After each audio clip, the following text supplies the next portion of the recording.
Mis amados hermanos, que el Señor les bendiga. Amén. Amén. No creo que solamente hay dos conmigo en esta tarde. Amén. Amén. Amén.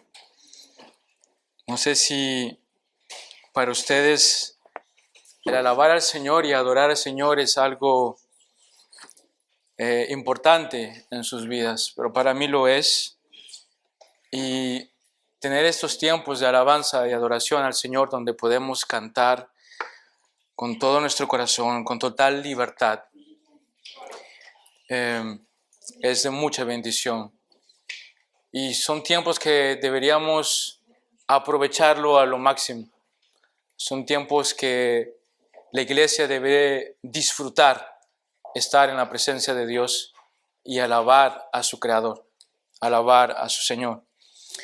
Así que quiero animarles a que siempre haya en cada uno de nosotros esa disposición para poder alabar y adorar a nuestro Señor con todo nuestro corazón, con todas nuestras fuerzas, y podamos alabarlo a Él.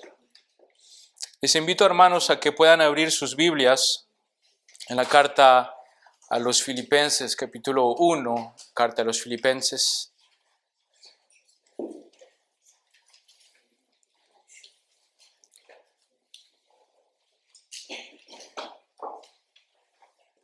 A la carta a los Filipenses, capítulo 1.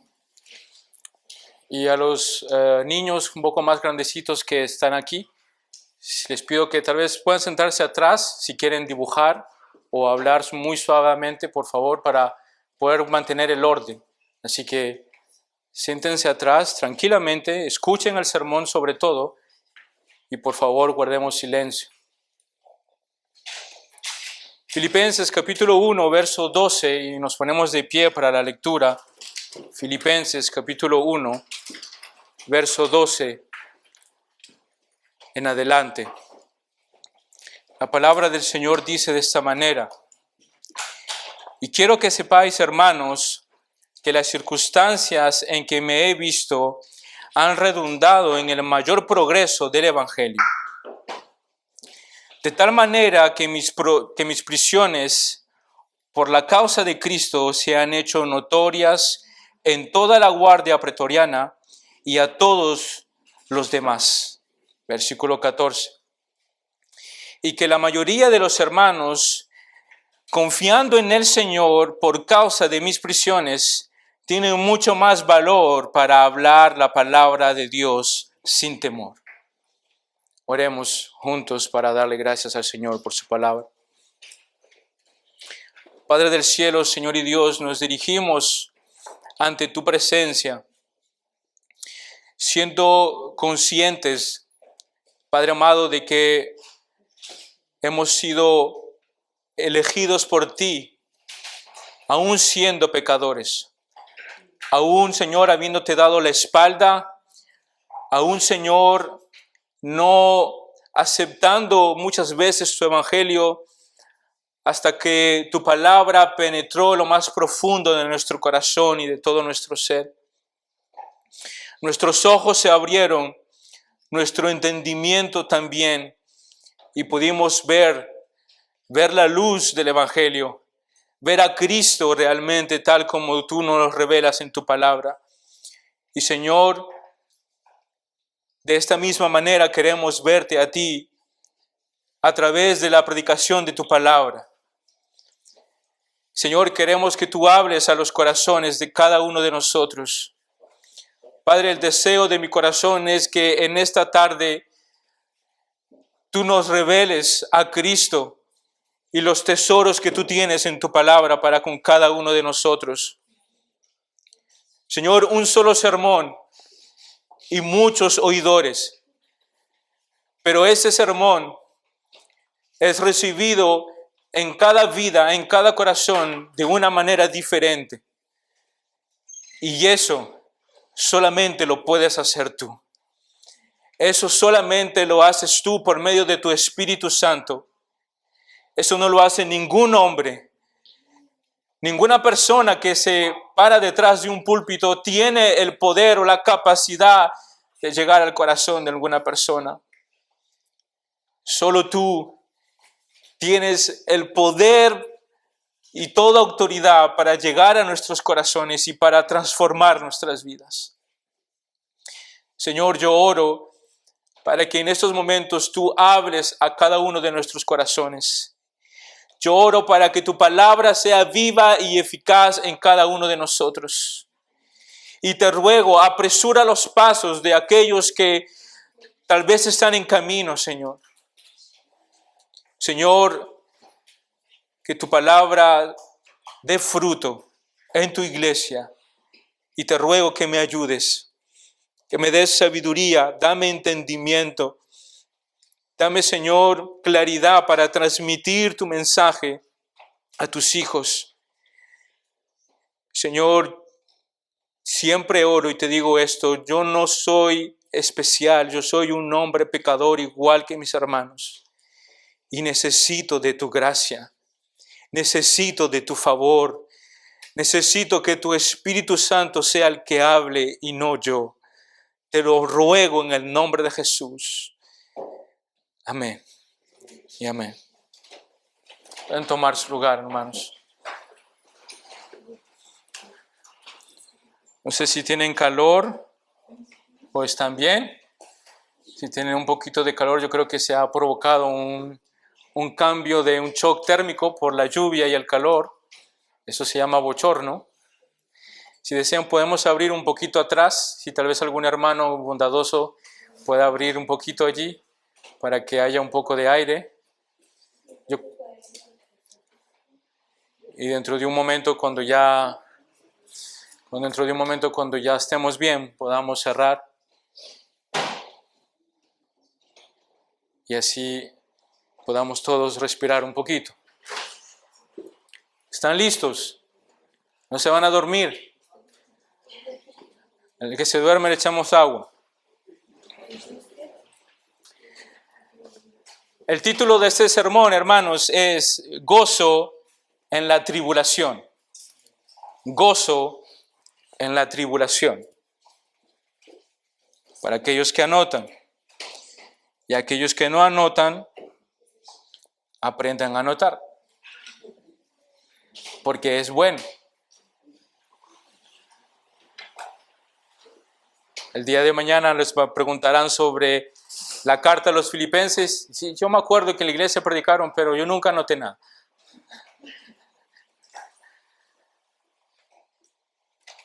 Justamente para abrir un paréntesis antes de entrar en materia, esta semana estuve armando la biblioteca en mi casa y puse todos los libros y al final teníamos un cartón lleno de cuadernos como estos, llenos de predicaciones, de apuntes, de cosas, y me dijeron, pero ¿por qué guardas todo eso? Porque algún día me van a servir. Y dije, no los boten. Y los puse en mi biblioteca, que sea al fondo, a la derecha, que nadie los vea, pero allí están, porque sé que me servirán en algún momento. Así que tomen esa costumbre, mis hermanos, de anotar, de tener un cuaderno, porque así es como uno aprende y uno va creciendo en el Señor. Amén. Entremos en materia. En mi introducción quiero tal vez recordarles momentos felices de sus vidas. Hermanos, hay muchas cosas en nuestras vidas que nos traen felicidad. Eventos, situaciones que nos han traído gozo, alegría, una sonrisa a nuestro rostro. Y cuando pensamos en esos años tal vez de gozo, de alegría, a veces viajamos en el tiempo y decimos, yo me acuerdo cuando yo tenía 12, cuando yo tenía 14, cuando yo tenía 18 años, cuando yo era jovencito, cuando todavía podía correr y no me dolían las piernas, cuando me podía agachar y no me dolía la espalda. Y hay muchos eventos más como que han marcado nuestra vida y que han traído felicidad. Algunas de ustedes, hermanas, dirán así: yo recuerdo el día en que mi esposo se puso de rodillas y me pidió la mano. Fue un día hermoso, feliz. Hay otros que dirán, los hermanos: qué suerte tuve que dijo que sí cuando me puse de rodillas. Otras hermanas dirán: sí, momentos felices fueron cuando mis hijos vinieron al mundo y cuando nacieron. Fue el momento más feliz de mi vida. Algunos dirán, los hombres: uno de los momentos muy felices que marcó mi vida fue cuando yo me compré mi primer coche. Me acuerdo cómo lo limpié, cómo lo lustré, cómo le puse perfume y no quería que nadie pisara el plástico porque lo iban a dañar. Y decía: mete bien los pies y pon en el tapete, no lo pongas afuera. Y hay muchos eventos así que nos recuerdan, que nos traen felicidad. Y son aquellos momentos que nosotros guardamos y que se quedan marcadas en nuestra mente. ¿Están conmigo? Pero también al mismo tiempo hay momentos de dificultad, hay momentos de angustia, momentos de dolor. Existen también momentos de tristeza. Pero por lo general esos momentos o esas etapas de nuestras vidas nosotros deseamos como ponerlas en un cajón del olvido, en un rincón de nuestra mente donde, en otras palabras, le hemos echado tierrita y ahí nomás está tapado. Hasta hay eventos, hermanos, que son muy, muy, muy dolorosos. Eventos que se han marcado realmente en nuestras vidas con una cicatriz en nuestro corazón, con una cicatriz adentro de nosotros, y que hemos dicho hasta este punto: ¿sabes qué? De esto ya nunca más hablamos. Se acabó. Aquí lo entierro, lo pongo bajo 3 metros de tierra, le echo tierrita, le pongo una cruz y allí se quedó y nunca más voy a hablar de esto. Eventos muy dolorosos, eventos que han marcado nuestras vidas. Pero yo tengo una pregunta en esta tarde para todos ustedes. Es que en algún momento de nuestras vidas hemos pensado que esos momentos dolorosos, duros, que marcaron nuestras vidas, que nosotros hemos escondido en un rincón de nuestra mente, de nuestro corazón, hemos dicho: ¿qué beneficio saco yo de esto? ¿Qué bendición hay detrás de esta circunstancia? ¿Qué me aporta esto que yo acabo de vivir a mi vida, que me ha completamente abatido, que me ha completamente partido el corazón? ¿Qué hay de bueno detrás de esto? ¿En qué me beneficio yo? Es una pregunta importante, ¿no es cierto? Una pregunta que todos nosotros, muy probablemente, muchos de nosotros no hemos pensado. Muchos de nosotros no hemos dicho: sí, de verdad que deberíamos continuamente pensar en cada tribulación, angustia, en cada momento duro de la vida, deberíamos pensar: ¿y esto en qué me beneficia? ¿Esto qué me aporta a mí?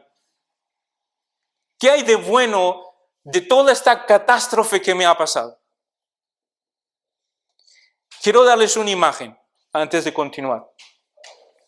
Imagínate comprarte la casa de tus sueños. ¿Ok? ¿Estás conmigo? Un portón grande de madera, precioso, de cedro. Una entrada de mármol con unas columnas preciosas. Un salón inmensamente grande con tu mejor televisión. Con una sala de cine, con habitaciones para tus cuartos. Una cocina maravillosa como las mujeres la quieren, con todos los electrodomésticos. Y para coronar, tu mejor piscina, con tu patio inmenso. Imagínate eso. y llegas a realizar tu sueño y decir, esta es la casa que yo quería. Y con tu esfuerzo y con tu trabajo te compras tu casa. Y vives allí y estás contento. Y aprovechas del momento con tu familia y de todo lo que esa casa te ofrece. Pero de un momento a otro comienza a resonar una alarma en las calles de la ciudad.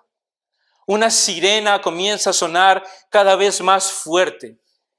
Y la televisión se para y sale un señal de alerta y comienza a pasar un mensaje: escapen, salgan de sus casas, viene un huracán y va a destruir todo sobre la ciudad. En ese momento, la casa que tú amaste, que tú construiste, que tú decoraste, la cual está llena de recuerdos, de lindos momentos en los cuales tú has vivido, tienes que huir por salvar tu vida. Y sales corriendo, tal vez agarrando de las manos a tus hijos o con tu esposo. Y ves el huracán formándose a la orilla del mar o a la costa y comienza a ponerse grande como un gigante y comienza a destruir todo lo que está a su alrededor. El viento se comienza a sentir y comienza a soplar de una manera tan grande que las ventanas comienzan a sonar. Escucha las puertas que suenan y que se cierran las unas detrás de las otras. Cuando en ese momento huyes para salvar tu vida y la de tu familia, viene el huracán y destruye tu casa por completo. No queda absolutamente nada. La casa de tus sueños, mi hermano, mi hermana, en la cual tú habías soñado y te habías esforzado y habías hecho todo lo posible para vivir ahí en ella, completamente destruida. Imagínate esto. Quedaste en bancarrota. Tienes que seguir pagando una casa que está destruida y en la cual no puedes vivir. Tienes una deuda de 500,000 euros con el banco y que tienes que seguir pagando. La empresa donde trabajaste fue destruida por completo. Te encontraste sin trabajo, desempleado. Todos tus ahorros los tenías escondidos debajo de tu colchón. No quedó nada. Te encuentras en la calle, sin dinero, sin comida, sin un techo, sin trabajo, sin ninguna esperanza. Nada de dónde agarrarte. Nada de dónde decir, aquí está mi apoyo, aquí yo puedo sobrevivir. Con esa imagen, hermanos, en sus cabezas, reflexionemos un instante. ¿Dónde nosotros vamos a sostener nuestra fe cuando todo se derrumba, cuando todo se cae, cuando todo se destruye, cuando ya no hay más esperanza? ¿Qué beneficio saco de todo eso? ¿Qué beneficio saco de la destrucción total de todo lo que yo tenía? ¿Qué bueno hay allí? Y te puedes acercar al pastor de la iglesia y la iglesia seguramente está a la mitad destruida o completamente destruida. Y les dirás, pastor, pero ¿qué hay de bueno en esto? ¿Qué bendición hay detrás de esta situación? ¿Cómo podemos decir que Dios está al control? Mira, no hay nada bajo el control. Todo está destruido. Hermanos, Dios tiene el control de todas las circunstancias de nuestras vidas. Aunque tú no lo veas y aunque tú no lo entiendas. Aunque el huracán pase sobre tu vida, sobre tu familia, sobre tu corazón, sobre tu hogar y se destruya absolutamente todo lo que tú tengas, Dios tiene el control y sobre todas las cosas hay algo beneficioso detrás de eso. Y hoy lo vamos a ver. Hoy lo vamos a descubrir juntos. ¿Qué es lo que Dios tiene para bendecirnos cuando el huracán pasa por encima de tu vida? Y tal vez en medio de nosotros habrán algunos jóvenes que dirán, yo no me siento concernido. Yo no tengo una casa, yo voy simplemente a la escuela, yo no tengo un trabajo. Pero estoy seguro que en algún momento tú, jovencito que estás aquí, jovencita que estás aquí, en algún momento de tu vida has tenido algún conflicto. En algún momento de tu vida tú has tenido una pelea en tu escuela.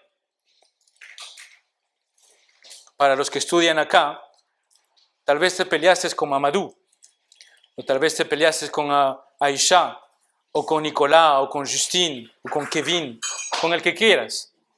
Pero te has peleado alguna vez, te has disgustado con ellos. Has tenido una diferencia. O tal vez te has peleado con algún profesor porque estabas en desacuerdo con la nota que él te puso. Y tal vez te acercaste a Monsieur Ayash, tu profesor, o a Madame Dupont, o a Monsieur Richard, y le dijiste, no estoy de acuerdo con lo que usted me ha puesto como nota. ¿Por qué me pone un hors de colle, como dicen acá?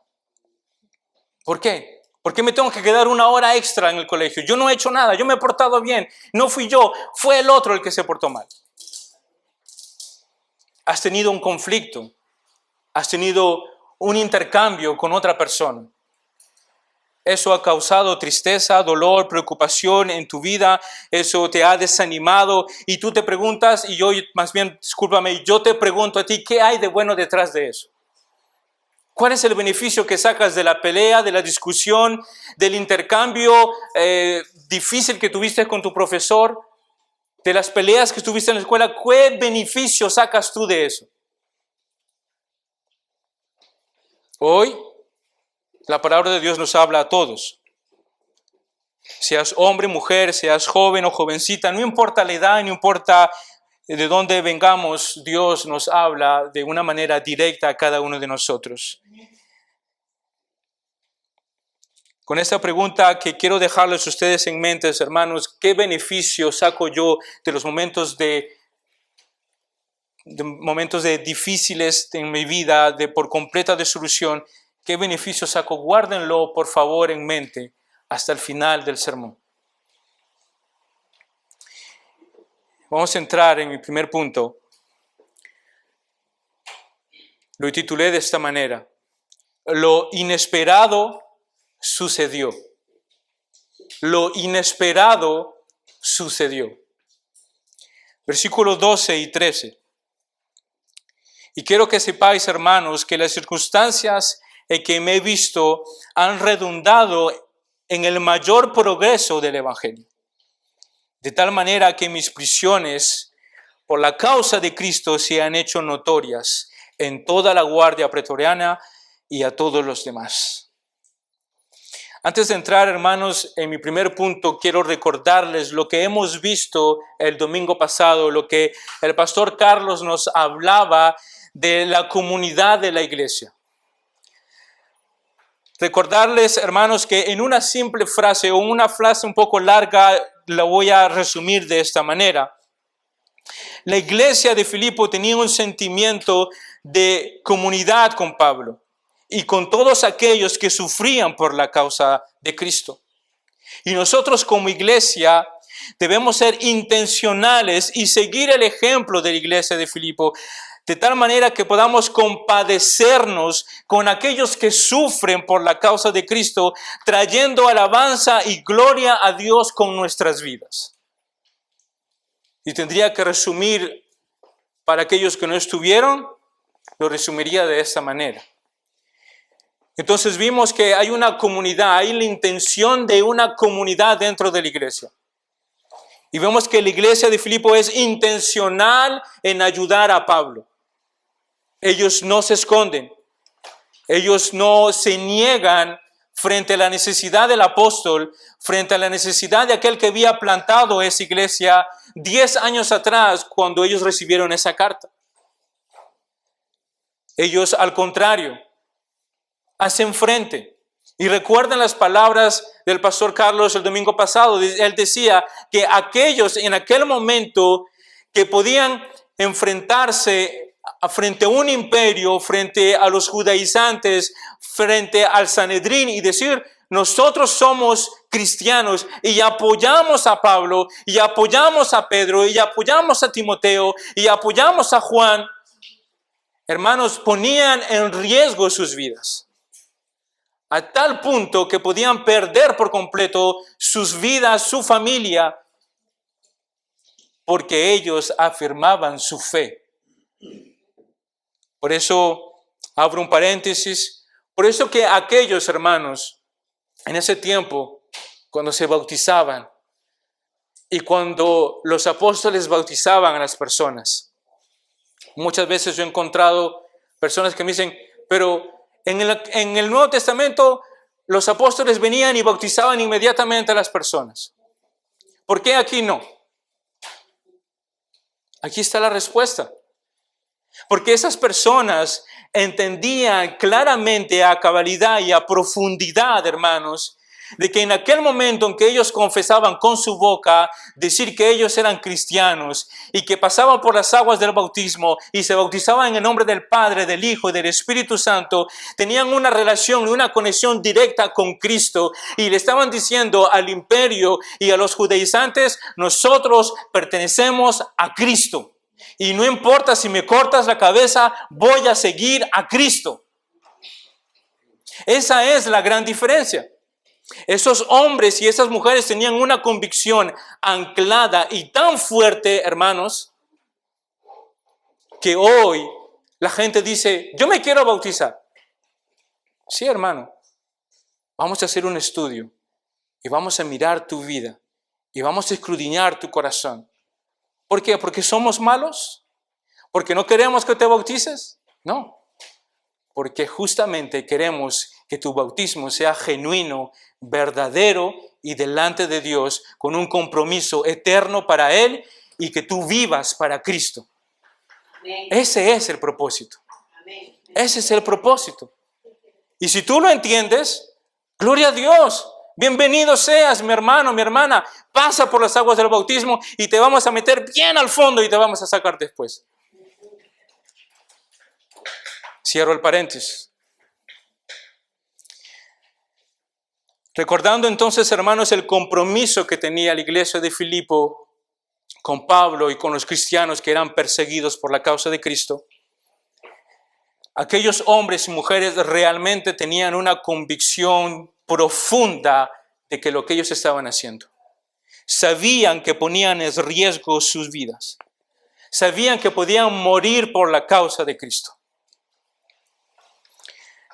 Hermanos, yo estoy convencido de que la iglesia de Filipo, al estar o corriente o al tanto de la situación de Pablo, ellos nunca pensaron que la cárcel de Pablo iba a producir lo que produjo en su momento. En ningún momento ellos se imaginaron de que las prisiones de Pablo iban a traer un avivamiento en medio de la iglesia. Muy probablemente nosotros hoy diríamos, oh, pobrecito, mira lo que le pasó al apóstol Pablo. Por estar predicando en la plaza de Châtelet, allí al lado del KFC y del McDonald's, lo llevaron preso. Y ahorita está en la cárcel de Fleury-Mérogis. No, hermanos. Eso no fue la reacción de la iglesia de Filipo. Eso no fue la reacción del pueblo cristiano en aquel momento. El pueblo cristiano no pensó ni actuó de esa manera.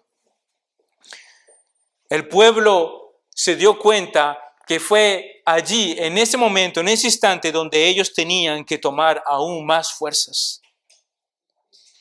Las prisiones de Pablo producieron en ellos ánimo, valor para poder relacionarse con él. Y hay hechos aún más fuertes que nos dicen el propósito por el cual Pablo estuvo allí en esa cárcel. Pero si volvemos un poco atrás, y como lo dije en mi primer sermón, para nosotros entender la carta de los Filipenses, tenemos que estudiar el libro de los Hechos de los Apóstoles. Si ustedes leen solamente Filipenses y no leen Hechos de los Apóstoles, se pierden la mitad del libro. Y ayer yo hablaba con unos hermanos y yo les decía, pero cuando tú lees y comienzas a sacar de aquí y comienzas a sacar del otro lado y comienzas a meditar en la palabra, es como un rompecabezas. Es como que entiendes lo que pasó aquí en Hechos, entiendes lo que está viviendo aquí Pablo con los filipenses, entiendes la reacción de la iglesia de Filipo, porque comienzas a mirar las cosas de un panorama muy diferente. Y para nosotros entender la razón por la cual Pablo está en la cárcel, ustedes tienen que leer Hechos de los Apóstoles en el capítulo 21 y el capítulo 22. Sumamente clave para que nosotros podamos entender el pasaje del capítulo 1 de Filipenses. En el capítulo 21 de Hechos de los Apóstoles, los judaizantes comienzan a atacar a Pablo y comienzan a acusarlo falsamente y comienzan a buscar excusas para que él sea capturado. Hermanos, en el capítulo 22 vemos claramente que los judíos estaban hasta determinados a querer acabar con la vida de Pablo. Cuando ustedes leen Hechos capítulo 22, verso 22, dice: y los oyeron hasta que dijo esto. Y entonces alzaron sus voces y dijeron. ¿Quién alzaron sus voces? Los judaizantes. Quita de la tierra a este individuo. No se le debe permitir que viva. ¡Wow! Cuando tú lees el versículo 22 del capítulo 22, y ves todo el contexto del capítulo 21, te lo lees por completo, lees todo el capítulo 22 y ves el contexto y tú dices, estos hombres estaban determinados para acabar con la vida de Pablo. El único objetivo que ellos tenían era quitarle la vida. El texto dice claramente, quita de la tierra a este individuo. ¡Wow! No se le debe permitir que viva. ¿Quién tiene el derecho de decir eso sobre otra persona? ¿Quién tiene el poder de hacer eso? Solo Dios. Pero estos hombres, al no querer recibir el mensaje del Evangelio, al no querer escuchar la palabra de Dios, cuando Pablo hablaba y cuando Pablo los confrontaba con la palabra y les mostraba que Jesucristo, el que ellos habían crucificado, era el Mesías enviado por Dios para que ellos y al igual todos los que gentiles sean salvos, producía en ellos odio, rencor, a tal punto que deseaban que él muriera, desapareciera de la tierra. Es increíble eso. Y es por estas razones, y es por estas falsas acusaciones, hermanos, que Pablo se encuentra en la cárcel en Roma.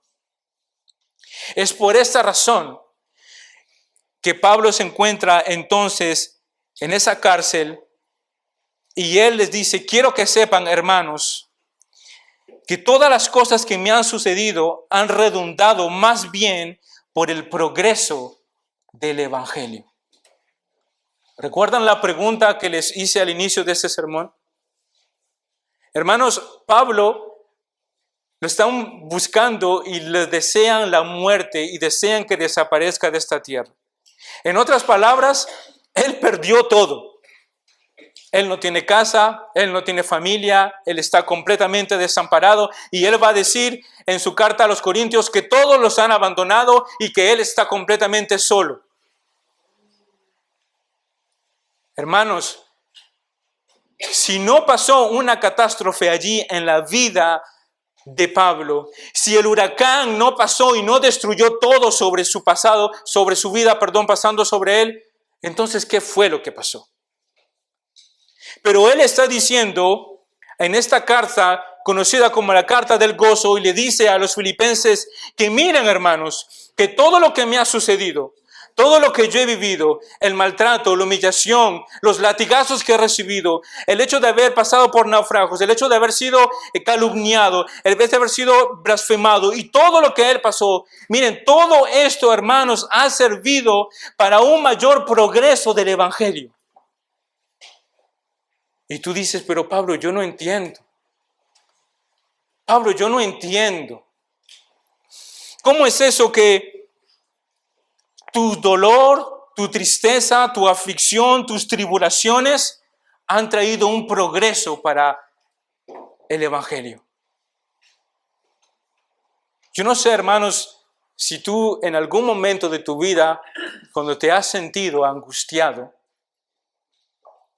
cuando tú has visto que el mundo es más grande que tú y que se te viene encima.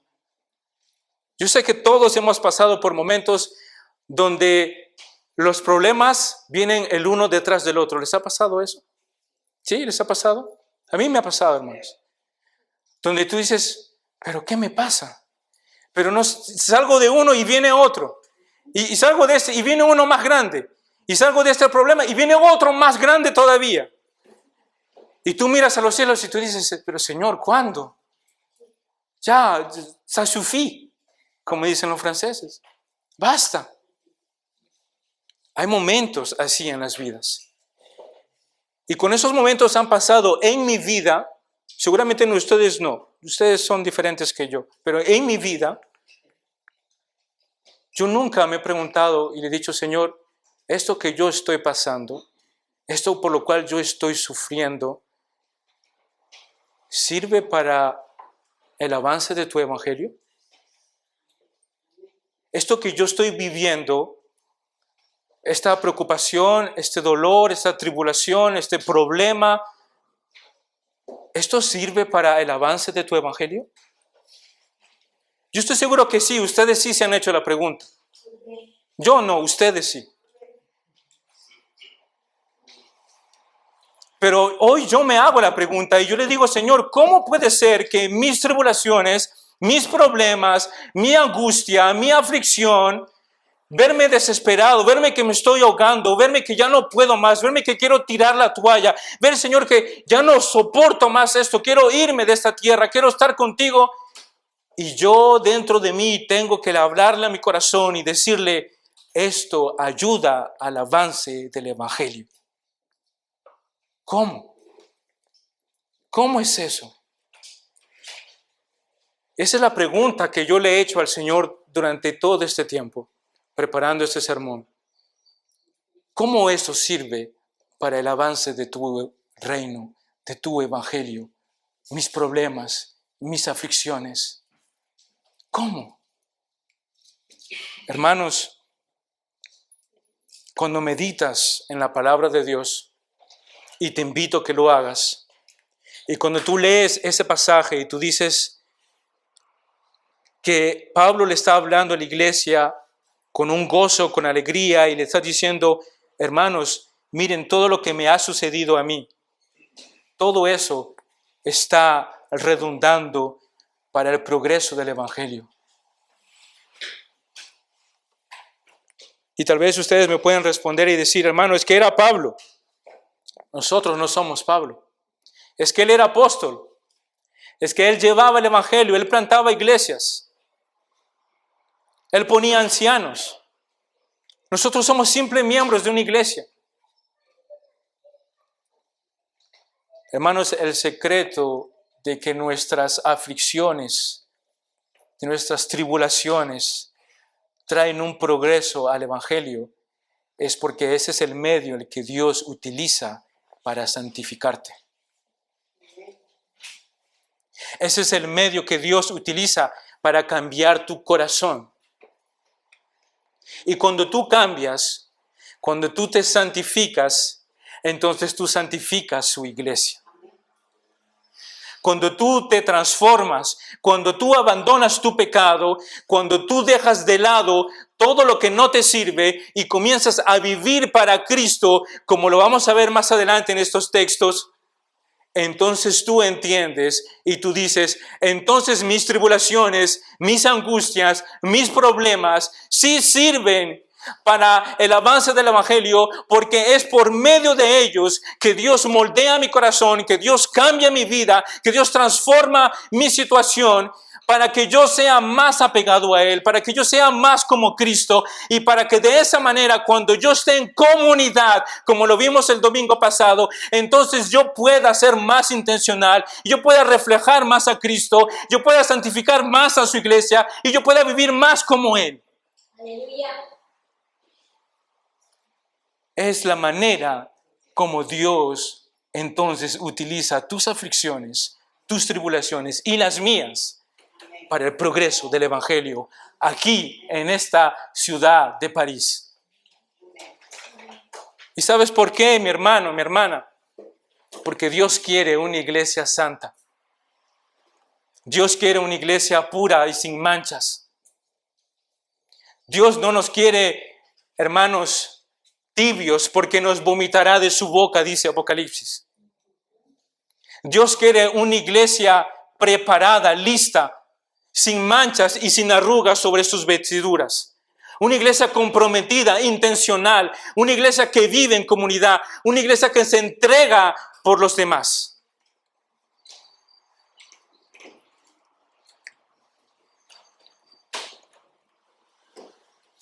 Hermanos, Pablo había entendido que debía dejarlo todo por la causa de Cristo y del Evangelio. Yo tengo otra pregunta para ustedes hoy.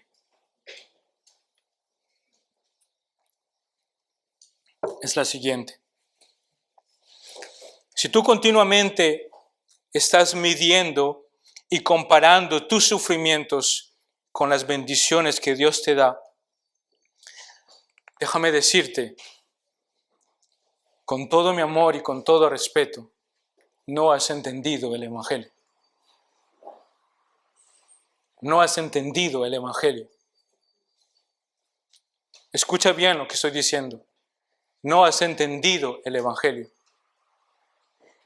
Si en tu vida tú continuamente estás midiendo, comparando, pesando tus problemas, tus aflicciones, tu sufrimiento, y de un lado pones las bendiciones que Dios te ha dado, y tú ves que la balanza pesa de un lado más que del otro, déjame decirte que no has entendido el Evangelio. Y te voy a dar la respuesta, ¿sabes por qué?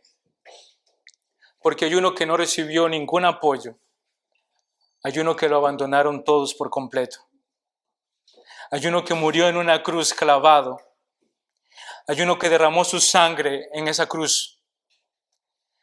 Hay uno que sus amados discípulos que andaban con él, que dormían con él, que comían con él, que vivían con él, todos ellos salieron corriendo y lo abandonaron. Hubo uno que puede decir, yo no recibí ningún beneficio de ustedes.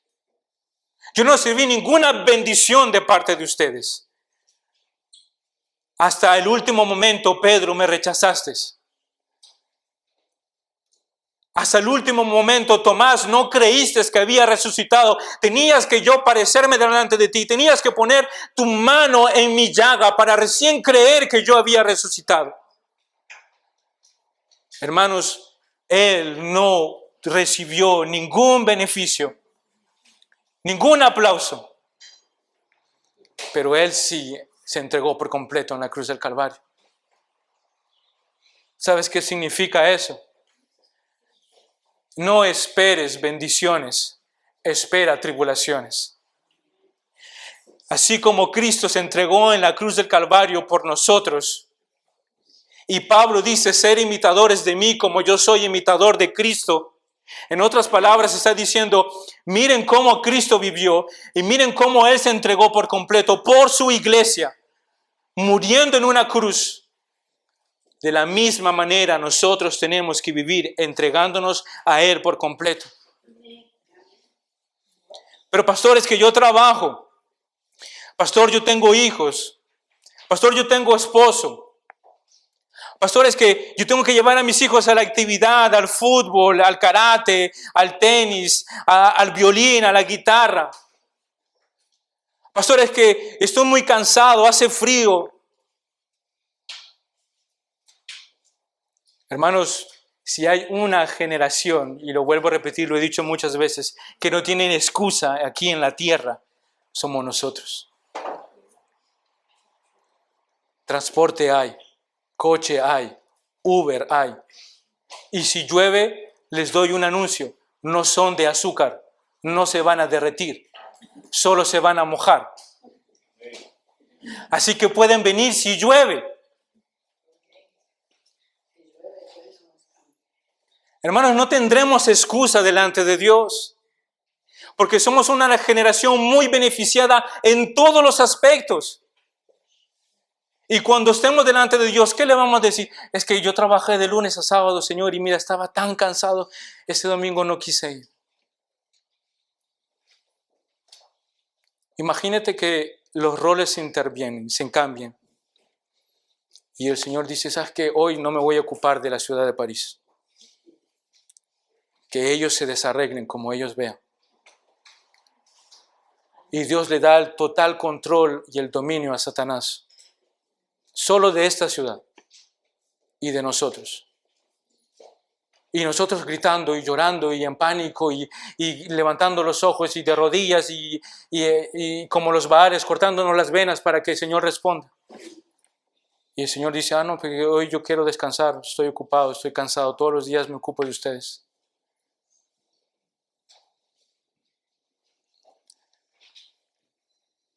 Pensemos de otra manera. Pensemos cuando nosotros nos vamos a presentar delante de Dios. ¿Qué excusas saldrán de nuestras bocas? No tendremos ninguna palabra.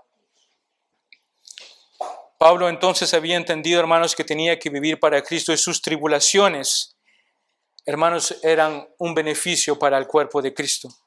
Tus tribulaciones y las mías son un beneficio para el cuerpo de Cristo. Filipenses capítulo 1, verso 13, para seguir adelantando.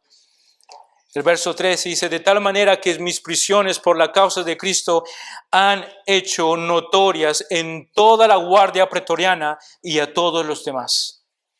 Este versículo es muy importante, importantísimo, para nosotros ubicar en qué lugar se encuentra justamente Pablo. Y para nosotros también entender uno de los propósitos de Dios al mandar a Pablo en esa cárcel. Si ustedes leen conmigo y se han detallado ahí un momento, se han parado un momento y dice allí el texto que de tal manera que sus prisiones por la causa de Cristo, dice, han sido notorios, se han sido escuchados, la gente lo ha visto, lo ha oído, es algo real, palpable realmente. Dice, y sobre todo ¿en qué? En toda la guardia pretoriana y en todos los demás.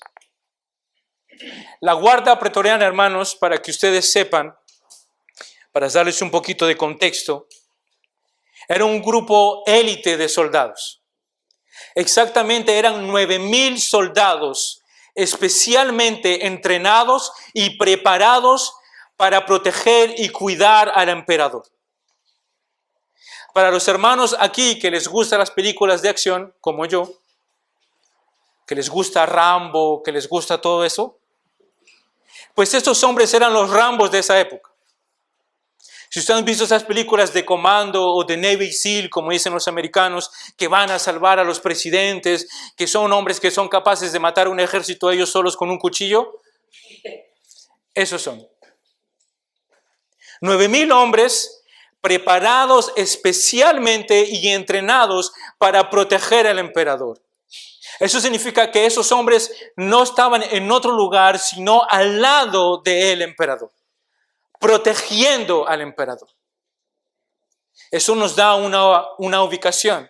Significa que Pablo estaba cerca del emperador, en la cárcel, amarrado, atado, pero al lado de él había un soldado pretoriano.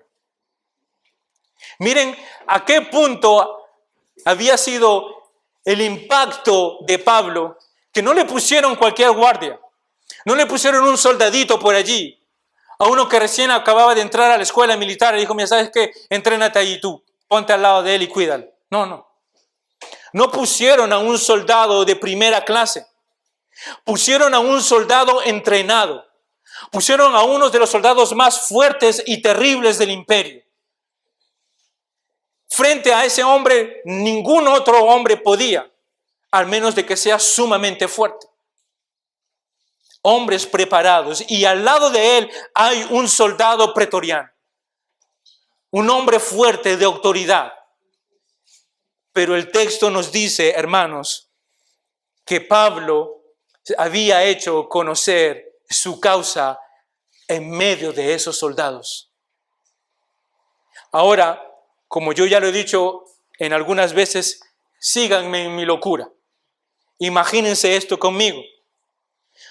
Como recuerdan en la primera predicación, Pablo está atado con sus cadenas y al lado de él hay un soldado con su lanza, vigilándolo. Un hombre de guerra, preparado a matar. Y Pablo está allí. Y muy probablemente Pablo le habrá dicho, ¿sabes? ¿Conoces de Jesús de Nazaret? ¿Has escuchado hablar del Evangelio?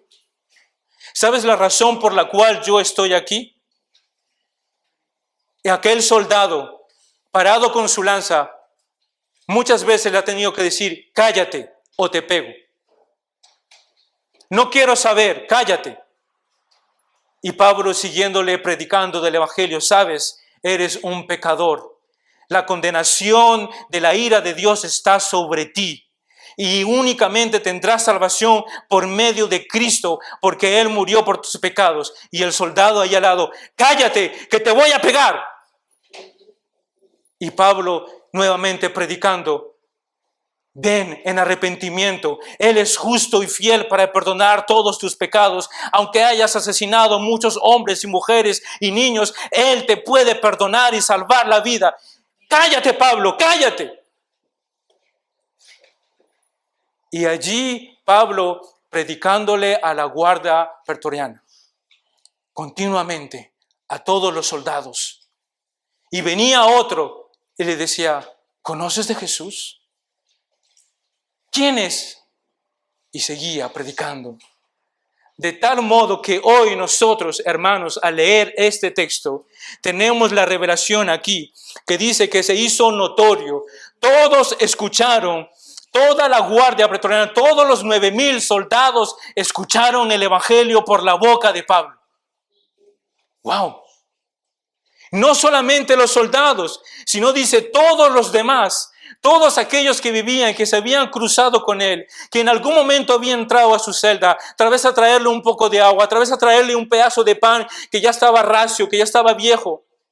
Y en ese momento Pablo habrá aprovechado la circunstancia y el momento para decirle a aquella mujer o a aquel hombre, a aquel sirviente que servía allí en el palacio, y decirle, oye, ¿sabes qué? ¿Conoces de Jesús? ¿Sabes por qué estoy aquí? Porque tengo la convicción profunda de que Cristo es el Mesías. Él es el Dios encarnado. Él ha venido a morir por nosotros y para darnos salvación y vida eterna. Amén. Hermanos, Pablo no cesó de predicar el Evangelio y de traer gloria y alabanza al nombre de Cristo. Continuamente. Y todos los demás. El soldado entonces de la guardia pretoriana y todos aquellos que estaban en su alrededor pudieron escuchar el mensaje del Evangelio. ¿Por qué Pablo entonces tuvo que estar encarcelado? ¿Por la causa de Cristo? ¿Por aquellos judaizantes que habían levantado calumnia contra él, que habían deseado que él muera a tal punto que lo pusieron en una cárcel? Pero el propósito final de todo eso era que Dios quería que esos hombres y esos soldados y esas personas que estaban en ese lugar escucharan el Evangelio directamente de la boca de Pablo. No importa si estaba encadenado. No importa si estaba en una cárcel. Él no estaba sentado cómodo en un sofá con un café en la mano. Él estaba encadenado en una cárcel, al lado de un soldado, listo a matarlo si era necesario, si él quería. Pero él estaba predicándole el evangelio continuamente a todos aquellos. Hermanos, qué ejemplo tremendo de Pablo. Y antes de pasar a mi segundo punto, quiero decirles simplemente esto. Hermanos, no sabemos lo que Dios quiere hacer con nosotros. Y no importa el conocimiento, el nivel de conocimiento que tú tengas, pero Dios te puede utilizar en cualquier momento, en cualquier circunstancia. Puede que sea un soldado que está al lado tuyo. Puede que sea una mujer, un hombre, un niño. Puede ser tu jefe, puede ser un compañero de trabajo. Quien sea la persona que está al lado tuyo, si Dios ha puesto en tu corazón, hazlo. No tengas miedo, no tengas temor. Sé valiente. Así como Cristo subió en esa cruz para que nosotros pudiéramos ser salvos, sé valiente. Ponte la etiqueta de verdadero cristiano. Habla como un cristiano. Compórtate como un cristiano. Muestra a Cristo en todo lo que tú hagas. Revela la obra de Cristo en tu vida y que nada ni nadie te calle. La palabra de Dios dice, porque no me avergüenzo del evangelio, porque es poder de Dios. Es poder de Dios, hermanos, para salvar, para transformar las vidas. Mi segundo punto, no se preocupen, solo hay dos. Ya veo algunas caras por allí.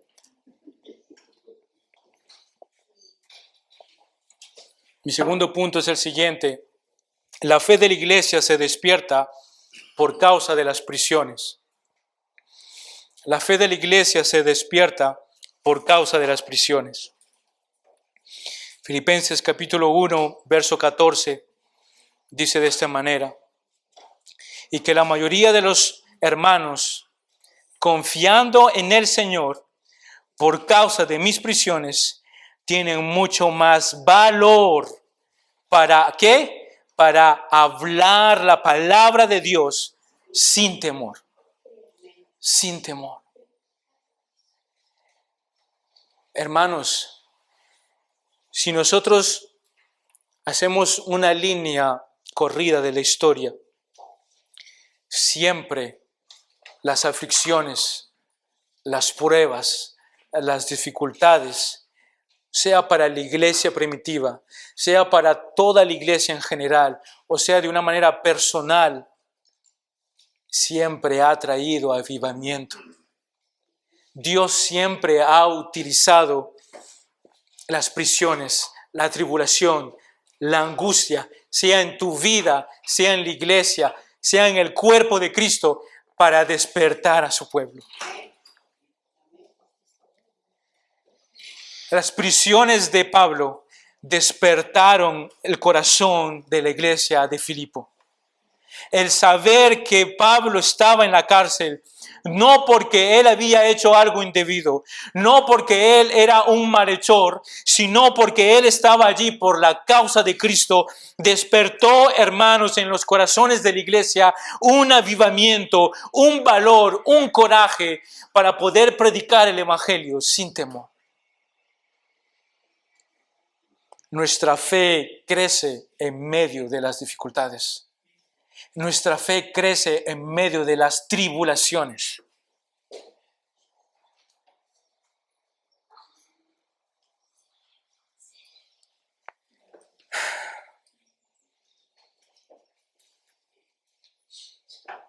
Voy a pedir a esos jóvenes que suelten sus teléfonos, por favor.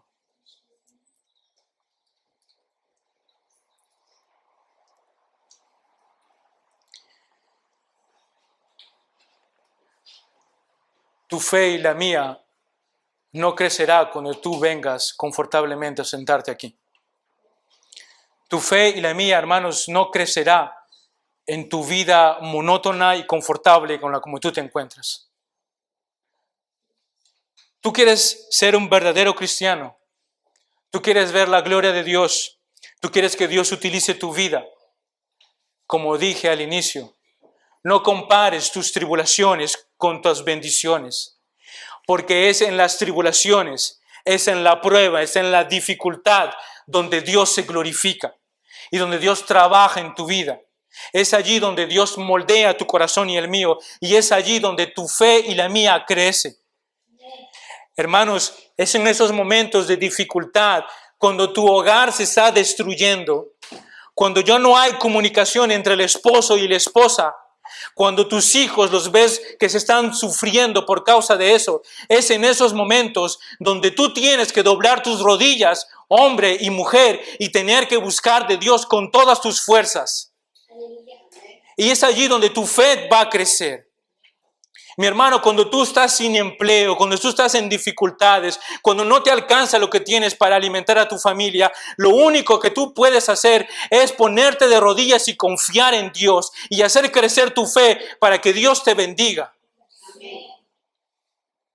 Mi hermano, mi hermana, cuando tú pasas por dificultades, por luchas, por conflictos, con desacuerdos, no es quejándote. No es hablando los unos contra los otros, es justamente en esos momentos donde nosotros vamos a tener que buscar de Dios y confesar con nuestros labios que somos pecadores, que somos necesitados, que nuestra fe se está apagando, que esa llama del Espíritu Santo se está apagando dentro de nosotros y necesitamos despertarla nuevamente, recobrar ánimo, así como la iglesia de Filipo. Y poder decir, no importan las aflicciones, no importa lo que está pasando en este momento, yo voy a seguir buscando de mi Señor, yo voy a seguir buscando de su presencia, yo voy a confiar en Él, yo voy a tener ánimo, yo voy a ser valiente, no va a haber temor en mí, porque el verdadero amor echa fuera todo temor. Hermanos, esta iglesia había entendido realmente lo que nosotros hemos cantado al final de la alabanza. ¿Cómo, Señor, recibiré solamente el bien y no el mal? Vivir es Cristo, lo cantamos todos.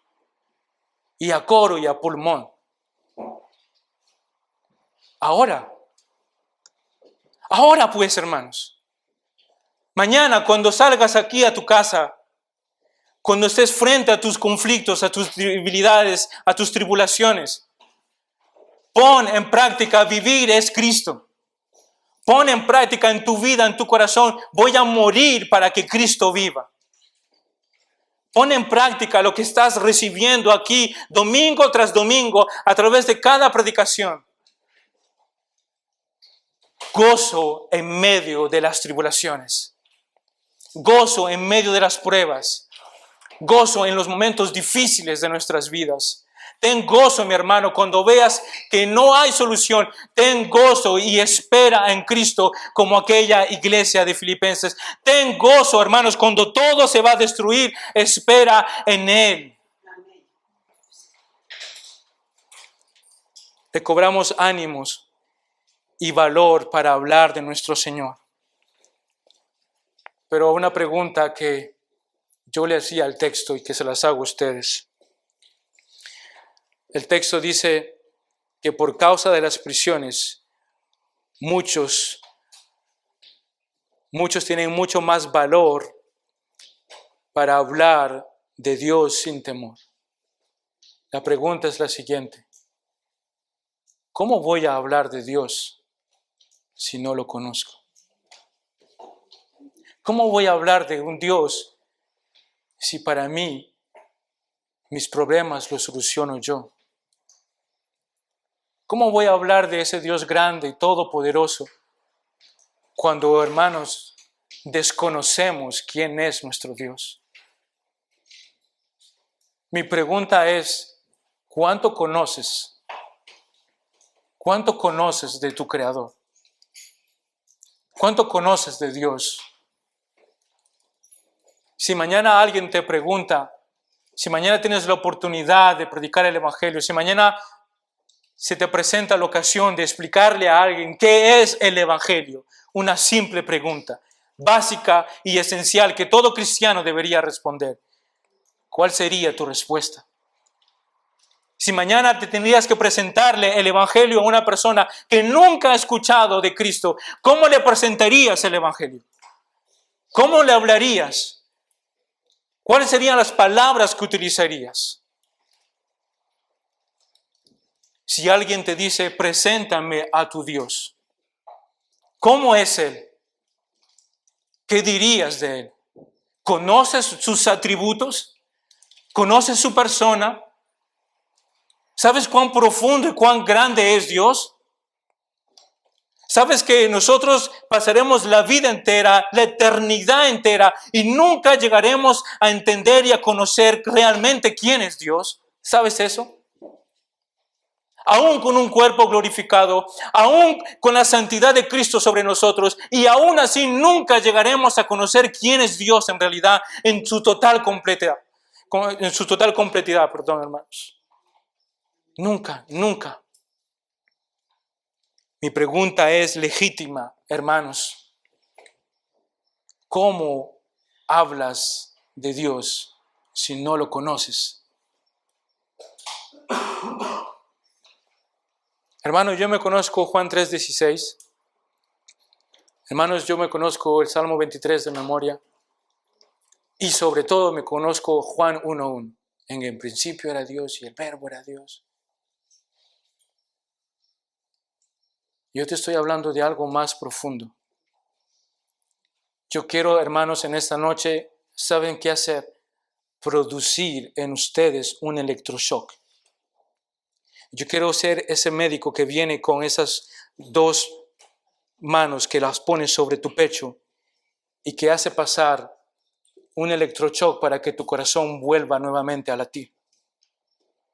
Eso es lo que yo quiero hacer en esta noche.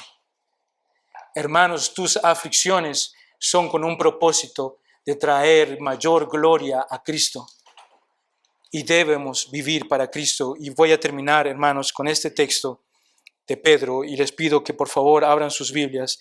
Pedro, capítulo 1, verso 3. Primera de Pedro, capítulo 1, verso 3.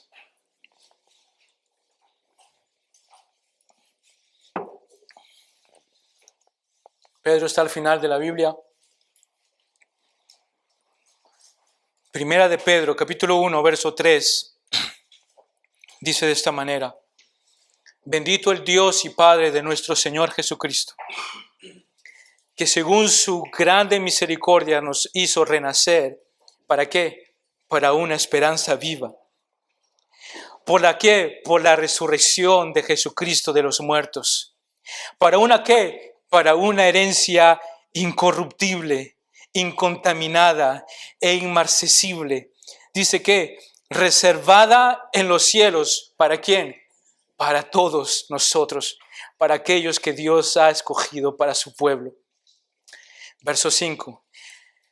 Que sois guardados por el poder de Dios mediante ¿qué? La fe. Para alcanzar la salvación que está preparada para ser manifestada en el día postrero, en lo cual vosotros os alegráis, gozo, tenéis gozo, os alegráis, aunque ahora por un poco de tiempo, si es necesario, tengáis que ser afligidos en diversas pruebas,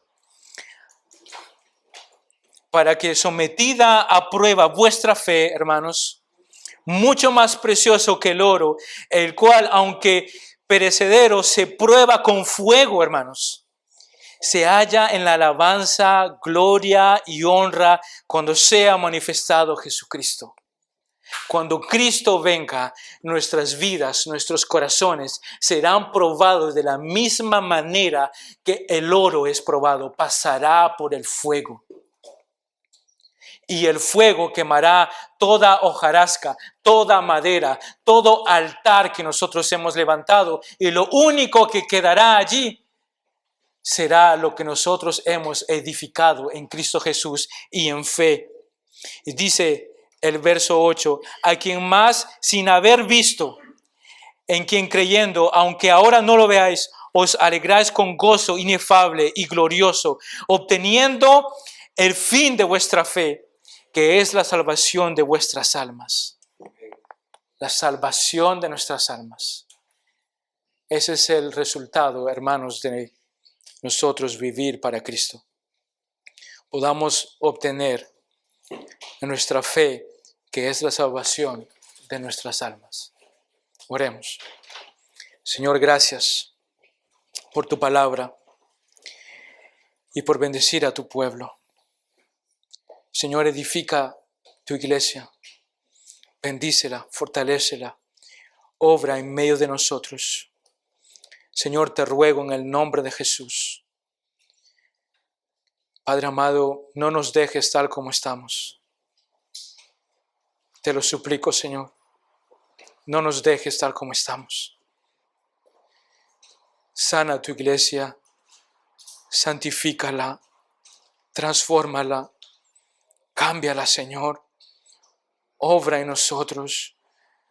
Queremos ser, Señor, Padre amado, un reflejo tuyo.